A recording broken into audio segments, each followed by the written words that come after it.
때는 2013년 8월 숨막히는 더위가 이어지던 어느 여름날이었어. 기자들의 휴대폰에 문자 한 통이 동시에 도착했지. 발신처는 더불어민주당 우원식 의원실. 독립전쟁 영웅의 흉상을 철거한다고? 대체 왜? 그 다음날 육사 정문에는 민주당 의원들뿐만이 아니라 홍범도 장군, 우당 이회영, 신흥무관학교, 백야 김자진 장군 기념사업회 관계자들까지 함께했지. 이들은 입을 모아서 보훈부를 강하게 비판했어. 독립운동의 역사를 훼손하지 마라. 그런데 다음날 보훈부가 즉각 입장을 내놓은 거야. 우리와는 관련이 없다. 그럼 대체 누가 이런 일을 벌인 걸까? 배우는 누구일까? 답은 뜻밖의 곳에서 나왔어. 바로 육군사관학교. 2018년 3월 1일 3.1절 99주년. 이를 기념해서 육군사관학교 교정엔 특별한 흉상 5개가 세워졌어. 그 주인공은 김좌진, 홍범도, 이회영, 이범석, 지청천. 그야말로 독립군과 독립운동의 상징들이지. 그런데 불과 몇 년 뒤 육사의 상징으로 자리 잡은 이 흉상들을 옮기겠다는 결정이 내려진 거야.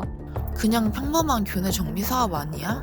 맞아. 하지만 사람들은 다른 질문을 던졌어. 정말 단순한 이전일까? 아니면 혹시 문재인 정부 시절의 흔적을 지우려는 움직임일까?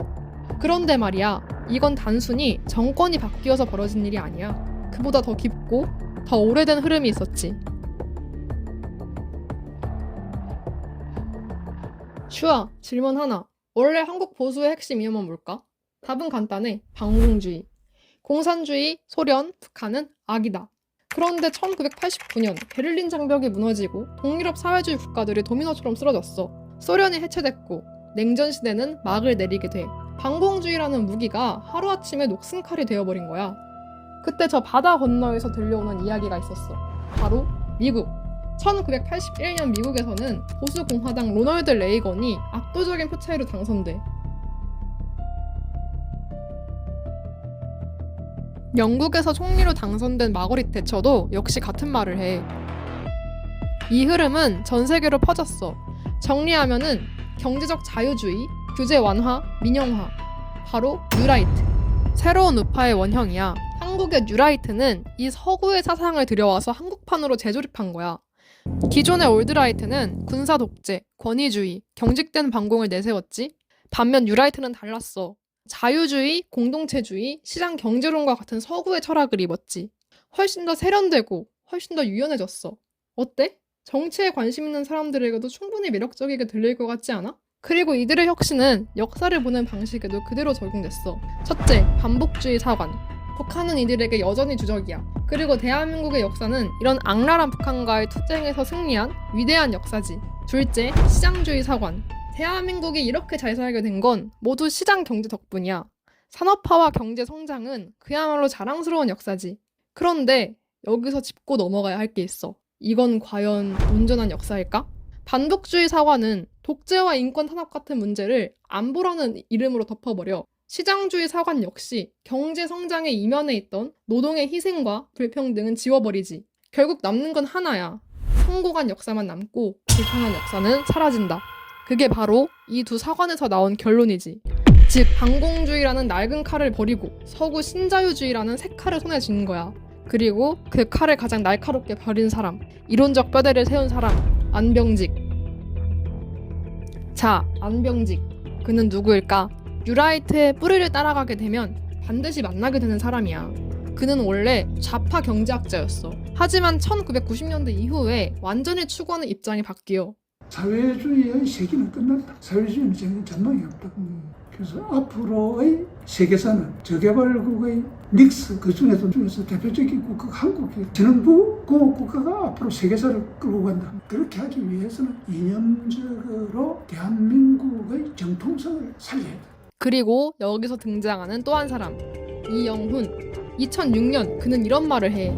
8월 15일을 광복절이 아니라 건국절로 부르자. 아니, 광복절이 광복절이지 건국절은 뭐야? 맞아. 너의 말대로 광복절은 독립운동의 결과로 얻은 해방의 날이지. 그런데 뉴라이트는 1948년 국가 수립을 더 강조하려고 했던 거야. 대한민국의 역사를 통째로 다시 쓰려는 거대한 기획이었지. 자, 그 기획의 핵심에 한 사람이 있어. 바로 이승만. 이승만에 대한 기존의 역사평가는 어땠을까? 대표적으로 4.19 혁명. 1960년 부정선거에 분노한 시민들이 거리로 나왔어. 이승만은 결국 대통령직에서 물러나 하와이로 망명했지. 독재자, 부정선거의 주범, 3.15 의거를 유혈 진압한 권위주의자. 이게 많은 사람들이 기억하는 이승만이야. 그런데 뉴라이트는 말해. 그런 서술은 자학사관이다. 이승만을 폄하하는 것은 곧 대한민국 건국 자체를 폄하하는 것이고 그것은 우리 스스로를 깎아내리는 병든 역사 인식이라는 거지. 여기서 뉴라이트의 논리 구조가 선명하게 드러나. 첫 번째, 1948년 이전에 대한민국은 없었다. 임시정부? 영토도 없고 실질적인 통치도 없고 국제 승인도 없었던 임시 조직에 불과하다. 그들이 직접 하는 홍보 책자 건국 60년은 이렇게 썼어.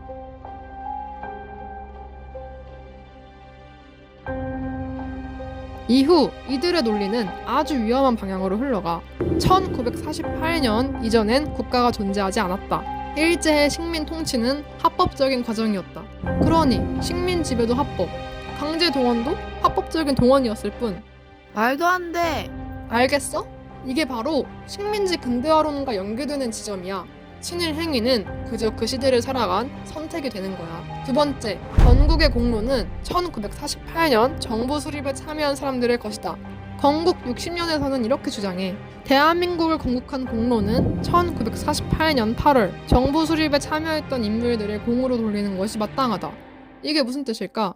그럼 3.1 운동으로 목숨을 바친 독립운동가들은 일본군과 싸운 독립군들의 희생은 모두 의미가 없다는 거야?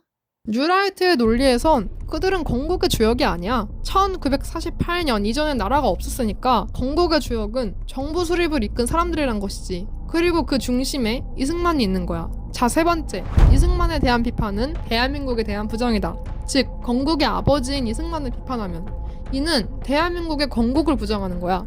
이승만을 독재자라고 칭하는 것은 대한민국을 부정하는 것이고 4.19를 기르는 것은 건국의 정통성을 부정하는 것이지. 자, 이제 전체 그림이 보이지 않아? 뉴라이트가 건국절을 주장한 건 날짜 하나를 달력에 새기려는 게 아니었어. 그들이 바꾸려고 한 거는 대한민국의 역사 그 자체지. 그럼 질문. 1948년 이전에 이 땅에 살던 조선인들은 어느 나라 사람이었을까? 나라가 없었다면 일본?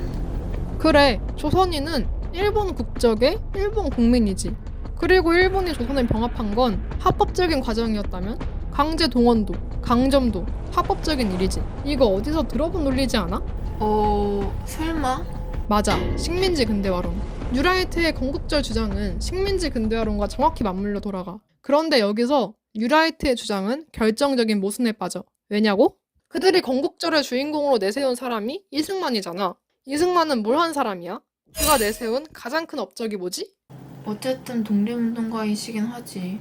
1948년 이전엔 나라가 없었다고 했잖아. 나라가 없었다면 독립운동은 존재하지도 않는 나라를 위한 운동이었던 거야. 뉴라이트 스스로가 이승만을 세울수록 이승만의 독립운동을 했다는 사실이 자신들의 논리를 무너뜨리는 거지. 실제로 이승만은 임시정부 수립 당시 이렇게 말했어. 이승만 스스로가 1948년 정부는 1919년 임시정부를 계승했다고 선언했어. 이승만을 건국의 아버지로 내세우면서 이승만이 직접 한 말은 지워야 하는 상황. 이게 뉴라이트의 자기 모순이야. 우리 헌법 전문은 대한민국이 3.1운동으로 건립된 대한민국 임시정부의 법통을 계승하였음을 명시하고 있어. 한일 간의 조약은 대한제국 황제에게 강박을 행사해 체결된 것이므로 처음부터 무효야. 일본이 그 통치권을 불법적으로 대리행사한 것이지. 즉, 조선은 사라진 게 아니라 일제에 빼앗겼던 주권을 1945년에 되찾은 것이지. 그리고 여기서 가장 중요한 질문이 나와. 건국절이 제정되면 건국 유공자는 누가 될까? 뉴라이트의 논리대로라면은 건국의 시기는 1945년부터 48년 사이야. 이 시기에 친일 경력을 가졌던 사람들이 해방 이후 반공을 내세우면서 권력의 핵심으로 재등장했지. 이 논리대로라면은 독립운동가는 한국인이 아니라 외국인들의 독립운동이 되어버려. 결국 친일파를 건국 유공자로 동갑시키려는 의도가 담겨있다는 비판이 나오는 이유지. 자, 이제 전체 구조가 보이지? 건국절의 진짜 목적은 날짜를 바꾸는 게 아니야. 누가 이 나라의 정통성을 가지고 있나를 다시 쓰는 것이야. 임시정부를 지으면 독립운동의 역사가 건국과 단절되고 반공 세력이 곧 애국의 증거가 돼. 그래서 독립운동가의 흉상을 육사교정에서 치우려고 했던 거야. 만주 벌판에서 일본군을 무찌른 독립군 영웅들, 그들은 뉴라이트 서사에선 건국 이전의 인물들이야.